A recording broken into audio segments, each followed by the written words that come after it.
Здравейте! Сега ще ви разкажа една история.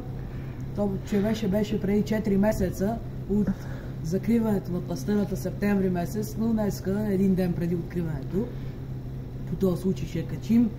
Ще ви покажа кадри, снимки по-точно на рибата, защото тази риба си струва да я качим на видео. Тогава не снимах видео, но да обясним какво и що за нея. Рибата беше доста голяма. Още на закриването мислехме да качим, обаче ви разправях, канала не можа той да си спомни имейла и затова го качваме сега преди откриването, така решихме. Значи рибата беше 70 см горе-долу, около 3 кг, колкото едната ми ръка дълга.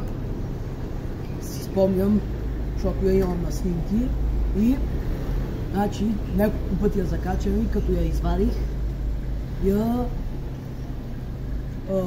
понеже канала има стръмна стена и нямам как да я дигна, нея ми кепи за това нещо.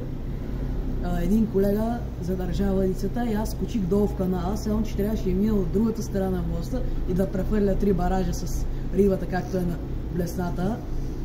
И слезах долу, я фанах с ръце, откачих я, върнах я и в смисъл големо преживяване. Това ми е най-голямата пастъра, дето съм фащал. Тая риба едва не се откачи, защото през 3 баража я прехвърлям и минах от другата страна на моста, да мога да скоча. Ще ви покажем и снимки на рибата, да я видите как изглежда горе-долу. Ще ви покажем на тъмнел снимка на рибата, колко е голяма, спрямо мене как изглежда. Рибата си е балканка, точно на закриването малко преди това я фанах. И пожелавам ви успех през новата пастърова година. Абонирайте се за канала, ако моите видеа ви харесват. Харесайте това видео, ако историята с балканката ви хареса. И коментирайте, ако нещо искате.